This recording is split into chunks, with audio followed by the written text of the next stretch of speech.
Welcome, pool guys and gals, to the Let's Talk About Pools podcast, where your host, Lauren Broom, will take a splash into many topics in the pool industry to educate all aquatic professionals. Listen in, and you just might be surprised what you'll learn. So let's jump right in.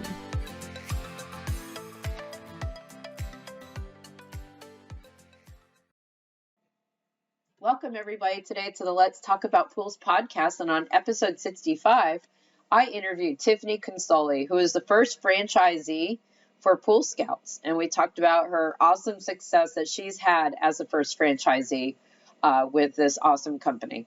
So this is a great conversation starter for those of you that are entering the industry and deciding if you want to start from scratch and build your own business, which there's nothing wrong with that, or if you want the support and structure of when you buy a franchise through a company like Pool Scouts. So we have this awesome conversation. Plus, she tells us all about the great success that she has had in the pool industry since she's entered it. It was a wonderful conversation. I look forward to sharing with you guys, my listeners. I want to say thank you to my strategic podcast sponsor, as always, Skimmer. Thank you, Nikki Acosta, and all of you over there for supporting the podcast. It's awesome. And I hope that you guys enjoy this episode. Let's jump right in. This episode is brought to you by Skimmer, the #1 pool service software in North America. With Skimmer, you can streamline your schedule, grow your revenue, and keep your customers coming back with 5-star service. Whether you're a one-person operation or an established team, Skimmer is your partner in success. Join the 30,000 plus pool pros upgrading their business. Visit getskimmer.com/Lauren Broom to try Skimmer for free for 30 days. Welcome, everybody, today to the Let's Talk About Pools podcast. And on my episode today, I have Tiffiny Consoli, who is the first franchisee for Pool Scouts that started back in 2016. So we're going to talk to her about how she's grown her business, where she came from, and where she's going. So, and this will be really interesting episode for those of you that are interested in maybe having a Pool Scouts franchise in your area. So she can talk about that quite a bit since she's the first one that did it. Mm-hmm. So welcome, Tiffiny. How are you? Thanks, Lauren. Doing great. Thanks for having me today. Oh, I'm so excited to have you on. It's nice for people to hear how somebody came into the industry and started their business and how they, can be successful like you, because you're like very, very successful with this Pool Scouts franchise that you've done in North Carolina. So tell us a little bit first about how you got into the industry, or where were you before you came in as a franchisee? Yeah, so I started out, prior to Pool Scouts, I was in retail for 13 years. So I was a store manager at a few different stores, a few different locations, also did a stint in HR. And so I felt like I had a really strong background in kind of running my own store. And I was just getting a little bit tired of the retail hours, the weekends, the nights, the holidays, and just kind of always having to be there. But I loved customer service. I loved running a store. I just kept feeling like I wanted to have my own business. And I felt like all the skills that I had learned in that job were very transferable to running my own business. So that's kind of where it started. I started looking. I looked at all kinds of things, vending machines. You name it, just different ideas. Some of them were far-fetched and maybe some of them a little bit more realistic, but I ended up looking at franchises and came across Buzz Franchise Brands, who is our franchisor. Met with them about one of their brands at the time, and that didn't work out, but I kept my eye out on them. And a year later, they started the Pool Scouts brand. And I knew I wanted something outdoor related, and I wanted to be in the service industry. And so this sounded fantastic to me. So I called them right away. Actually I saw Kevin, who owns BFB, he had posted something on LinkedIn. So I saw it there and called the next day. And I was the very first person to come in and walk through the door for them. And it was a good match. We met, we talked about what they had envisioned for the brand and what they wanted to do differently in the industry. And I thought, man, cleaning pools, how hard can that be? And so I went for it. And yeah, that's how I got to where I am today. And you sound like you really enjoy this decision that you made, where you made that slight, turn in your life and your career. And Yeah, it is fun owning your own business, and there's something that you get out of it that's very fulfilling, that it's yeah. you get what you put into it and that kind of thing. I agree, being a small business owner as well. Yeah, and I know you probably can relate. There's challenges, of course, and it's not all, roses all the time, but there's a lot of ups and downs. But like you said, it's just so rewarding at the end of the day when you've built something. Right. It's not just a job that you go to that you get a paycheck, but you're working for somebody else and you got a boss down and you got to fulfill what they want for their company. When you have your own company and you kind of, put in so much sweat and hard work to Yeah. get where you want your business to be, what you make is what you put into it, I think. And I think that's true when you own your own business. Yeah, I totally agree. It's all on you, right? To make it what it is. So, And I yeah. agree. I have the same Yeah. same perspective that it's not all roses. So we don't want people to Right. think that there isn't any hard times, Right. especially with customer service and that kind of thing. You've always got a customer that's going to come in and, I get them as well and like, want a full refund for something. You're like, no, that's not how that's going to work. And, That's they're being not realistic at that that. point and the Yeah. things that they're asking. So, I completely can relate to you just in general on that statement. Yeah. So, what drew you to the brand of Pool Scouts? And did you ever imagine that your business would surpass, the 3 million in annual sales that you guys have done? Yeah, so I'll start with what attracted me to Pool Scouts and then talk a little bit about our recent goals and accomplishments. But I mentioned Buzz Franchise Brands just really buying into the franchisor and everything that they had to offer. I really loved the people there and just connected with them very well. So I believed in what they were offering and how they could support me to be successful. And then the second was just a service business. I'm so passionate about customer service. And so I knew that I wanted to be in a service business. And then it helped that it was an outdoor business, but also seasonal. So we still have customers through the winter, but we get a little bit of a break. So it's nice. You get to kind of recharge in the winter and get ready for the next season because it, And it does. you're located in North Carolina. Yes, we're in Raleigh, in the Raleigh area. So we're servicing the Greater Triangle area. So you're So getting that little break, whereas like I'm down in Florida and our pool pros down here, they're not a break ever.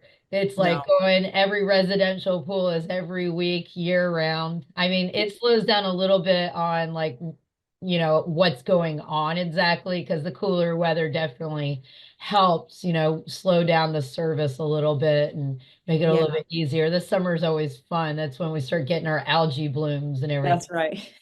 Get a few more challenges in the summer. Yes, Yeah. yes. Yeah.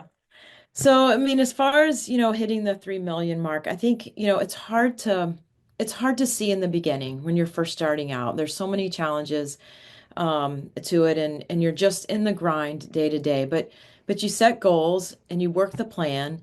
And before you know it, you're starting to build something. And I do remember sitting down with our president probably about on year three or four, and we created a 5-year plan, and we are right on track with that plan. So we kind of set those revenue goals for each year, and we've just been working towards it, and that's really a testament to what we're doing every day in the business, what our employees are doing with our customers and delivering that great service and building the brand and the name for ourselves and not being afraid to take chances and make investments to help us grow. And that's something that every business should think of and set goals and have a business plan and that kind of thing. And that sounds like as a franchisee, you kind of get that help and assistance from the main brand of Pool Scouts, which is awesome because, like you said, you weren't ever an owner of a pool service company before. You came from a totally different area. So it's really given you that ability with having that help and you can sit down and actually meet with somebody that can help you get to your goals at that point, which Uh, is really awesome for somebody entering the industry for the first time. Yeah, absolutely. I'm a big fan of franchising or being a part of a franchise. And like you said, I really didn't know much about pools going into this. And so they provided a lot of training and support. So if you have a really good brand behind you, they give you the structure to be successful. And that's what happened for me. That's awesome. Yeah. So what were the key steps that you took to grow your business from the beginning in 2016 to the success that you have today? Yeah, so I touched on it a little bit earlier, and just talking about setting those yearly goals and then also budgets every year so that you have something that you're working at, a daily plan. Um, I feel like some new business owners don't realize that you kind of have to be in the weeds the first few years. You got to be in the business. But at the same time, you don't want to stay in the business. You want to get to a place where you're on top of the business and you have those big picture views and goals. But in the beginning, it's important to understand what's happening at the ground level. And so I talk about being in the weeds and then being determined to succeed because you will run into challenges. There's going to be things that are going to surprise you that come your way. They're going to set you back, but be determined in that. And then make investments in your future growth. So hire more people, having a backup plan.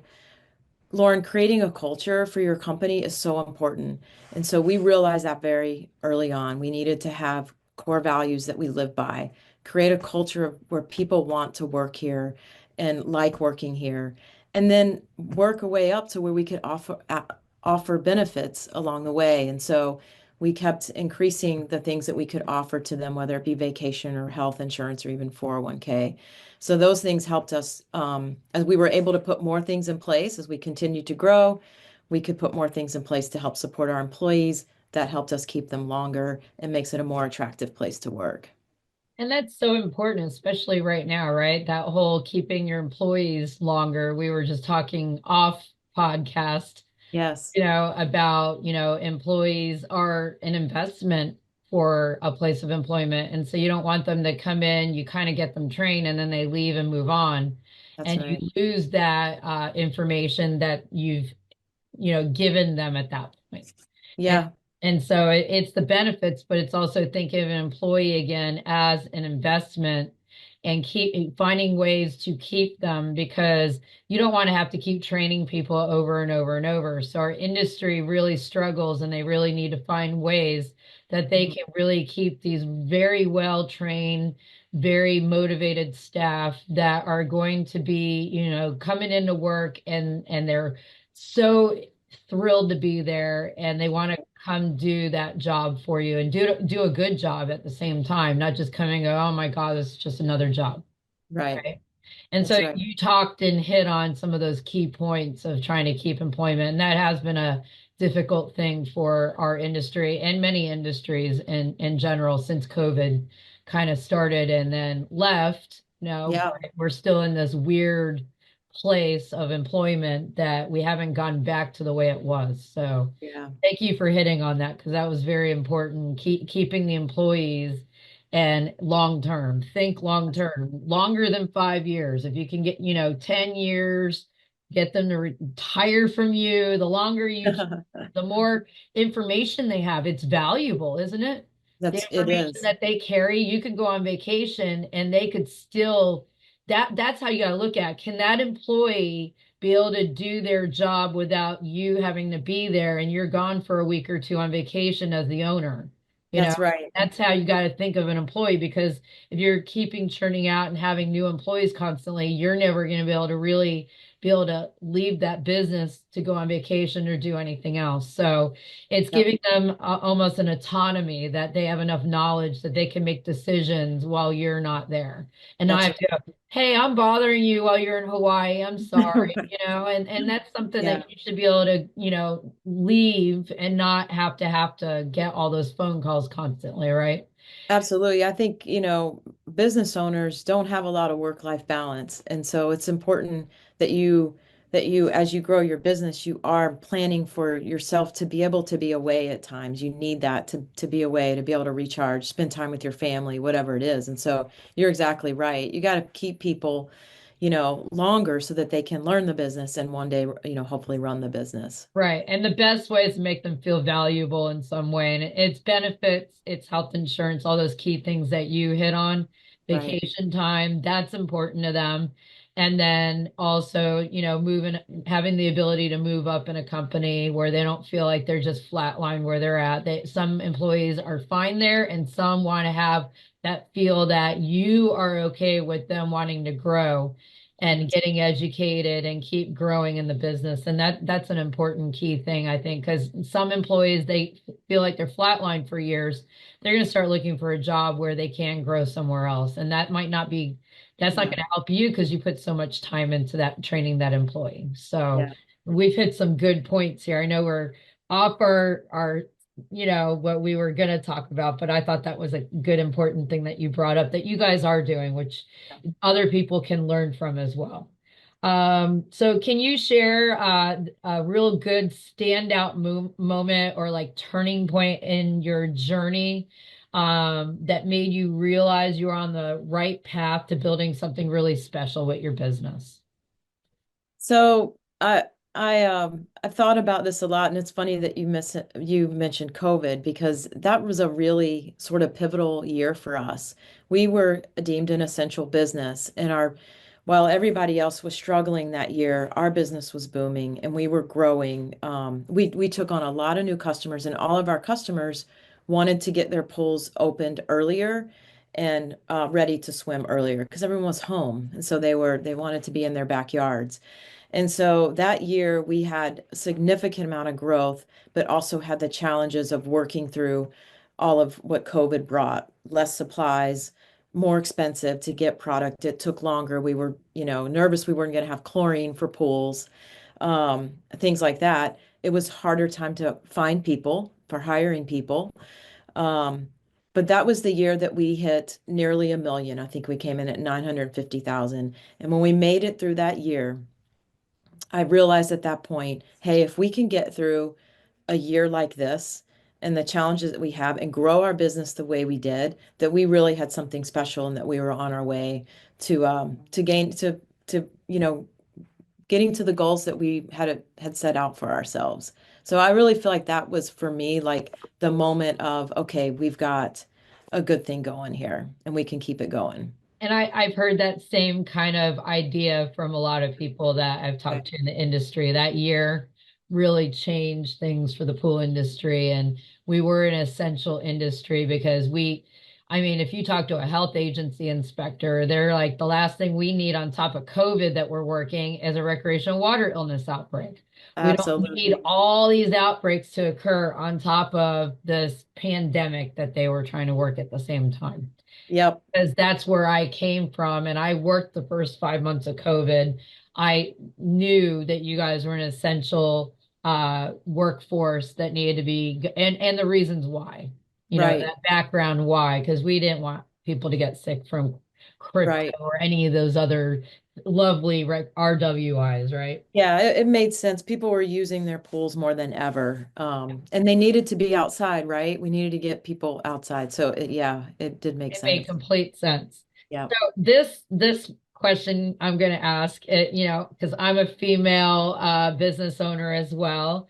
So being a fellow woman in a male-dominated industry, there's not a lot of female instructors or run podcasts in this industry. So as a woman in a male-dominated industry, what were some of those unique challenges that you faced, and how did you overcome those? And I might be able to relate to a lot of these with you.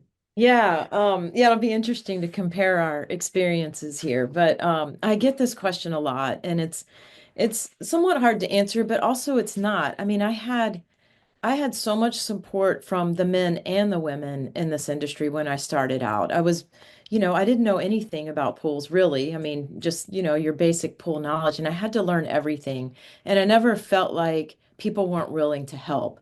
And so I think from our distributors, pole builders that I met, anyone else in the industry, when I walked into a lot, just knocked on a lot of doors, walked into a lot of businesses and to introduce myself, and people were genuinely really nice. And, I felt like supportive, wanted to send us business if they could. They were looking for a business that was going to stand by their word, that was going to show up when they say that they are. And so I think it was the relationship building that really helped me in this male-dominated industry.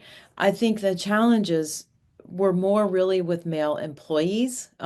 We have a mostly male staff, which is great. I love working with our team, but I think at times there were some maybe employees that weren't used to having a female boss, especially in this industry.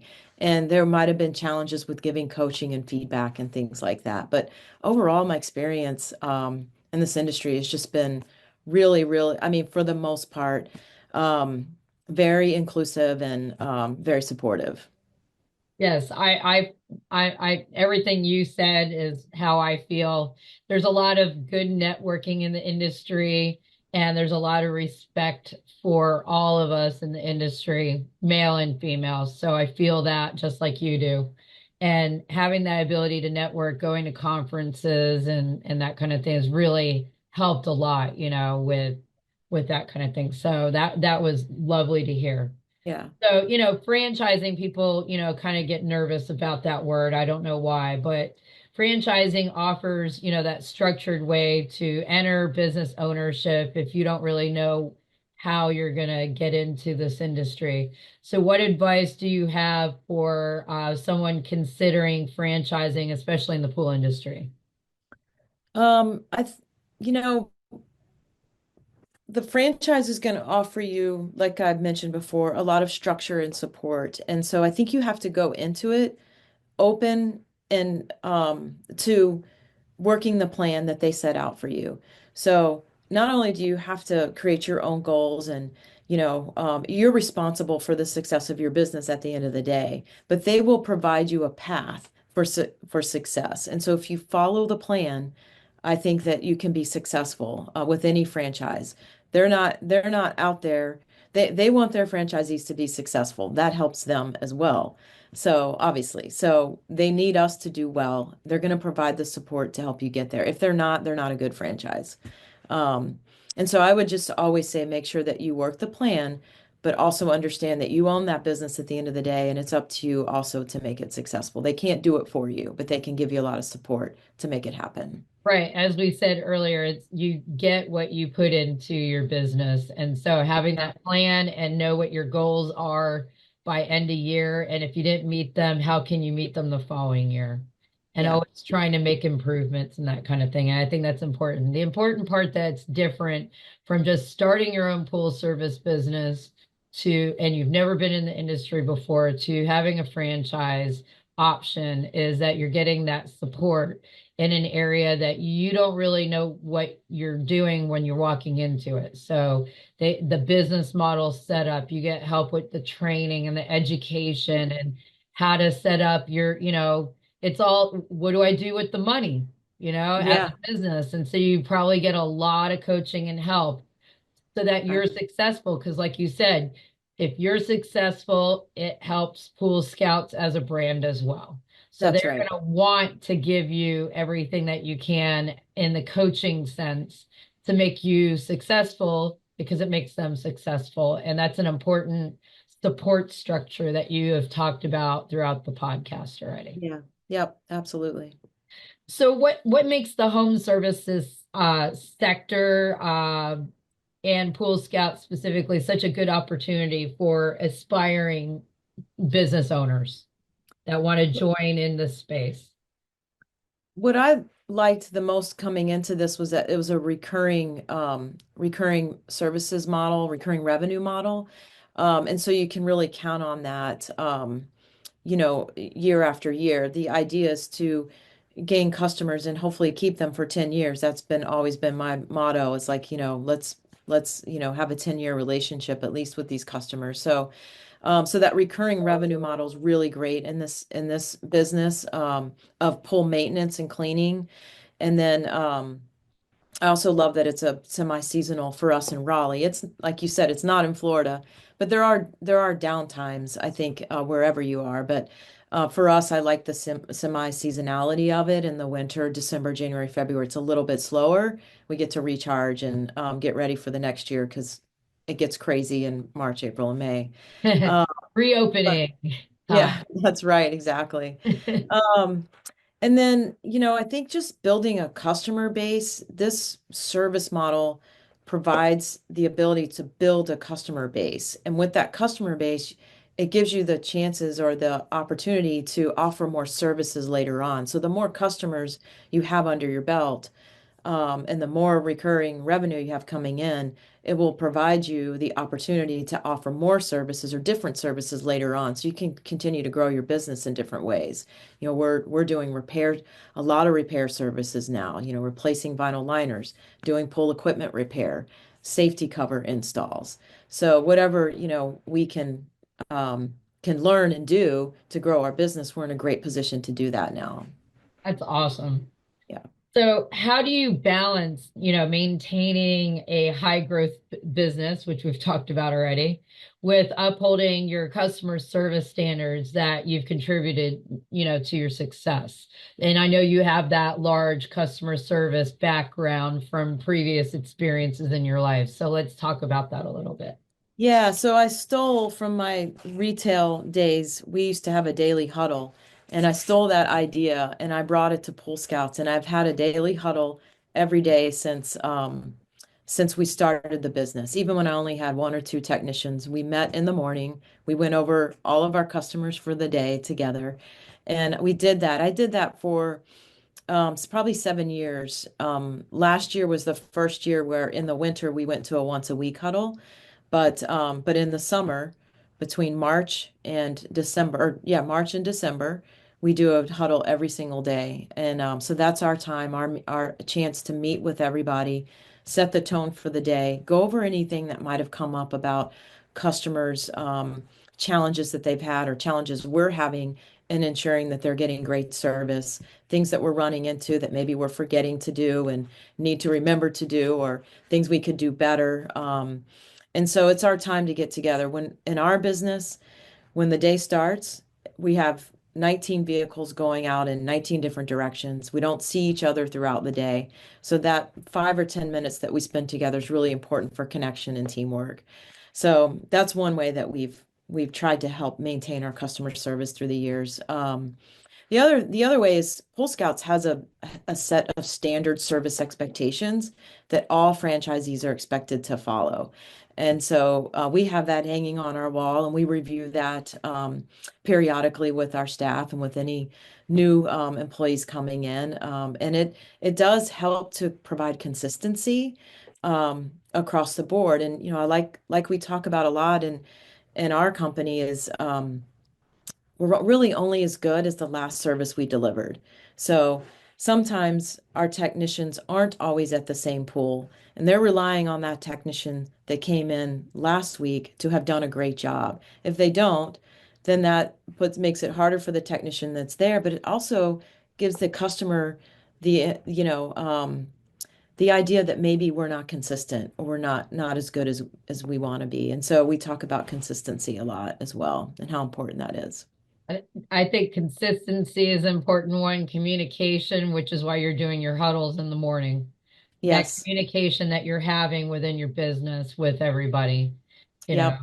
So that's excellent to pass on to those that are in the industry and either start thinking about starting a business or joining and building a franchise because there's not a Pool Scouts franchise in their area. So that's awesome. Yeah. So building a strong team is key to scaling any business, and we've talked about that already. what strategies have you used to foster that positive team culture within your Pool Scouts franchise? So I think it starts with just, this seems so basic, but just really care and respect for each other. And understanding that everybody who works for us, who comes through these doors, they all have come from a different background. They all have some other reason for being here. Whether it's not always just a paycheck. There's reasons why they're in this industry, why they're doing this job. And so I really just try to approach everybody that way. And I think that we generally in our office, that is something that's contagious and that we, generally care and respect for each other. And when you have that, then I think it's easier to have hard conversations when you need to, um, and things like that. So, um, as far as scaling the business, you have to have great people in place. And so one of my mottos has been to hire slow and fire fast. So it takes time to find the right people. We are always hiring. We always have an ad out. We're always bringing people in. So as we find somebody who's really good, we bring them in. And that means that we don't have to hold on to people who maybe this isn't the right fit for them or for us, and we can let them go sooner. So I think that that's helped us grow too, is just being able to continuously look for great people to join our team. And then hold on to them. That's right. That Gotta is the hold on challenge. to them. Yeah, and that's in this industry, it's hard. It is. You were talking about that 5-year employee, and we're lucky if we get that. We have that more in our management and office personnel, but we're working hard to keep our technicians for, 2, 3, 5 years. That's great. We have a couple that I think have been with us 6 years now, but that's always something that's a goal of ours, Yeah. is keeping them as long as we can.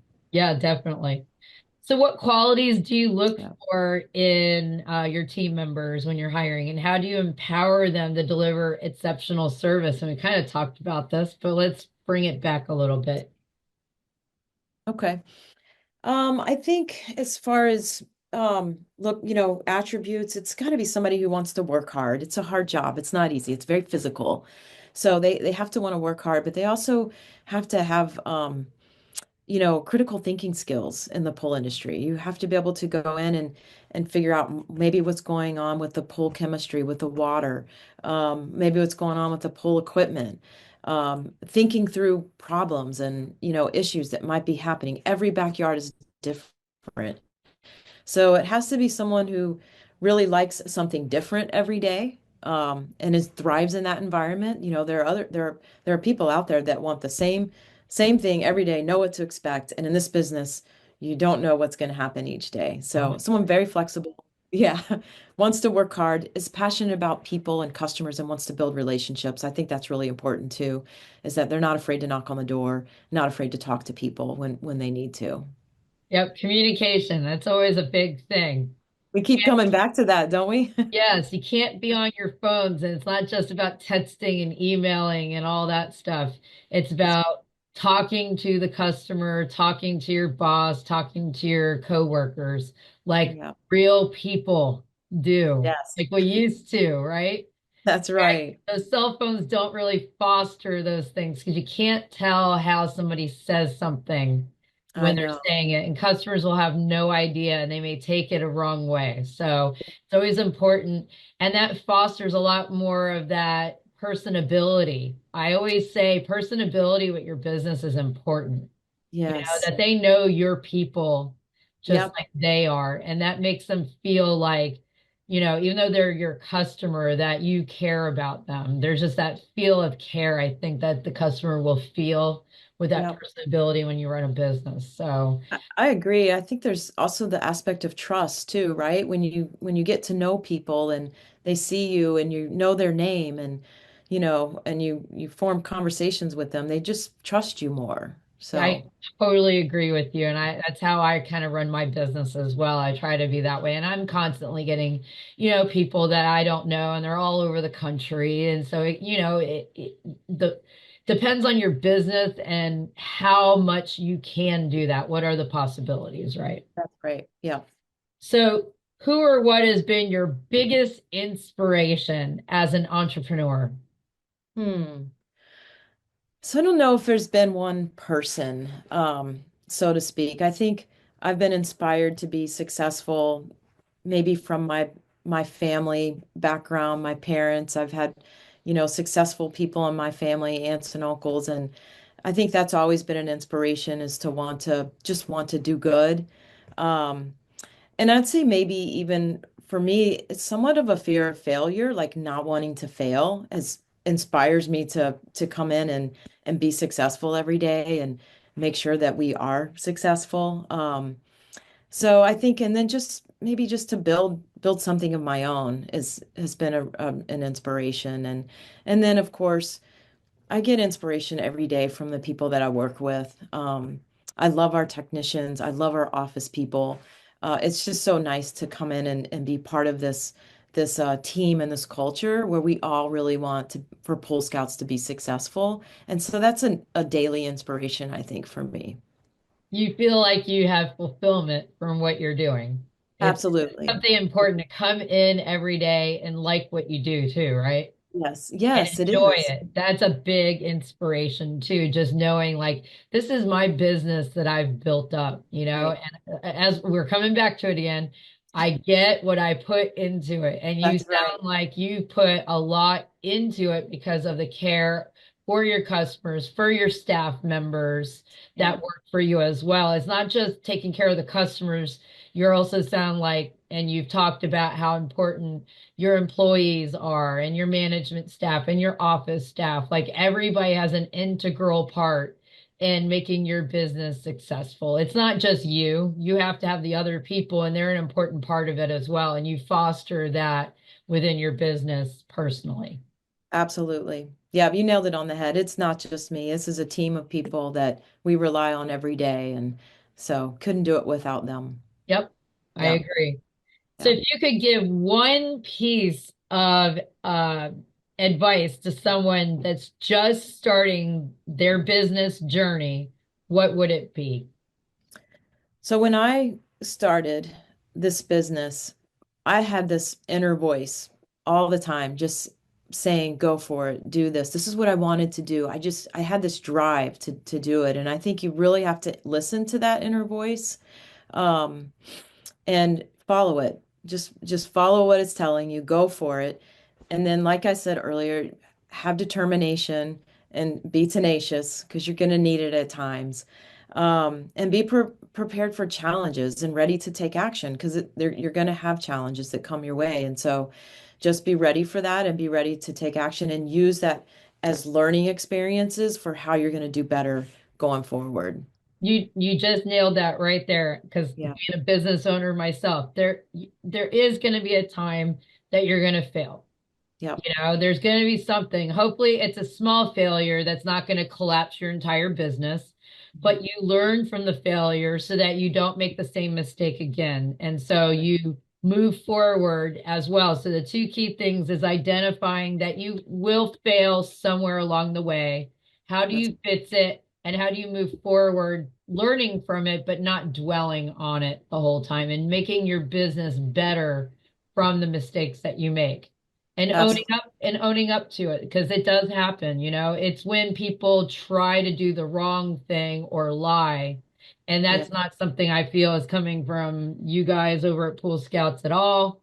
You No. guys understand that business, you make a bad decision sometimes, it costs you some money, but That's you right. can move forward from it, right, Tiffany? That's right. You can. And Yep. I've done it. I was like, oh man, only a couple $1,000s, but it was still a lot for me as a Yeah. business that I'm like, I don't want to make that mistake again. So I'm making different decisions on that type of thing now at this point. So Absolutely. And it gives you the opportunity to make it right also, right? So if you can make it right with that customer, that builds trust and it builds your brand. right. Because people know that you're going to stand by what you say. It builds honesty as well. You're honest with yourself and your staff and your customers. And that honesty is, I think that customers do realize that sometimes bad things do happen, decisions, maybe you hired the wrong team member and they're Right. not taking care of their route very well. And you have customers that, Yeah. but they may stick with you because you're going to realize as the owner, this wasn't a good, and you said you cycled people that this is not a good fit for. So there you go. You've learned, but some people don't learn that right away or don't Right. know to do that. You probably have previous experiences where that's an example of making that decision. It's not an easy decision to say, hey, we got to let you go. You're not a good fit. We've had customer complaints and that kind of thing, but you've got to do right by your customers and for Yeah. yourself and your business as well. Yeah. So, Yeah. and not a particular job that somebody goes into doesn't always mean that that job is what they were meant for, what they were That's right. meant to do. And Yep. so it's the same thing as like when I educate and I teach certification courses, not everybody's going to get certified. Not everybody 100% is going to pass the certification exam. Some people are just not a good fit for this industry, but they're Yeah. going to be great somewhere else. They just That's have right. to they have to Yeah. find their calling like you did with your Pool Scouts That's right. franchise here and be successful just like you. You can take a lot of what we talked about in this podcast episode and really apply it in any business that you're going to run, really, I right? agree. Yes. It makes you Yeah. successful. Right. All Yeah. right, so looking ahead, what are your goals for the future for your Pool Scouts location there in North Carolina, and how do you plan to continue innovating in this industry? All right. That's a big question. So It is. we um we hit a milestone this year, and so now we have new revenue goals that are in view. I think 5 million is, potential for us, and um, something that we probably maybe the next big number to strive for. That's going to mean that we have to continue delivering great service, but also build out a suite of more services and be good at them, right? So as we continue to grow, the services that we're offering, we also need to get good at them like we are with pool cleaning and maintenance. Innovation, I think, in this industry is it's really it's really sort of off the charts. It's moving fast and furious. And if we don't keep up with it, we're going to get left behind. And so that's something that I actually worry about a little bit, I think, in terms of making sure that we do know what's coming up ahead and that we're trained on what it is and that we can apply it to our customer base. So a lot of the manufacturers are making really cool products that are matching the technology that we're seeing in other industries today. A lot of automation that we have to learn. We're becoming much more technical as a field and an industry.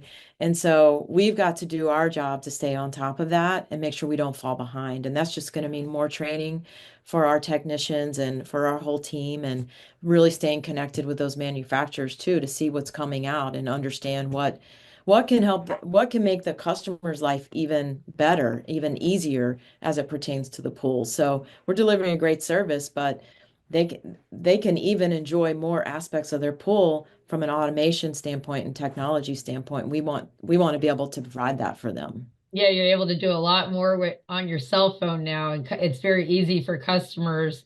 So you have to train the customer on how to handle Yeah, that. So that I agree, that's a big thing. I just came back from the International Pool and Spa Show in Dallas, nice. and when you walk the trade show, you always see the new innovations, new technology out there on the trade show floor. It's exciting to talk to the different manufacturers and stuff out there and see what cool ideas are coming out, I know. So it's Yeah. really neat. I agree. Our industry is moving very quickly, more than it was Yes. like before COVID and that kind of thing. It's just like everybody's It is. coming up with just awesome ideas, awesome education and training and everything out there. So I, I know. It's going to look very different, I think, in the next 5 to it's 10 years. different than it was 10 years ago, or even when Right. I entered it almost 20 years ago. I mean, the education is different, a lot more hands-on training that they're realizing that they need to offer on all the new equipment and that kind of thing as well. So, uh, Yeah. plenty of awesome things coming up on the horizon. So, do you have any final thoughts before we're done talking today? Because it's It's been been a fun. Pleasure. No, I think it's been a pleasure talking to you and sharing some of our experiences. And I can't think of anything else. I feel like we covered quite a bit as it pertains to business ownership and especially in the pool industry. Yeah, it's very unique. We have a very unique industry. We So do. Yeah. love talking to you today, Tiffany. Thank you for being on the podcast today. And if anybody's interested in a franchise with Pool Scouts, where can they find that information at, by the way? Well, our website is poolscouts.com/triangle. But you can also go to poolscouts.com and all of our areas and locations would be listed there as well. But everything, all of our services that we offer can be found there. We also have Facebook pages and, look us up online and get our phone numbers to call directly. Awesome. Thank you so much for your time today, Yeah. Tiffany. Thank you, Lauren. I really appreciate the opportunity. It was my pleasure. Thank you. Thanks for diving in today with the Let's Talk About Pools podcast. Be sure to follow us on our YouTube channel or our Facebook page. And feel free to rate, subscribe, and leave a review wherever you listen to your podcasts so more aquatic professionals like you can learn about the show. We appreciate it, and we'll catch you in the next episode of the Let's Talk About Pools podcast.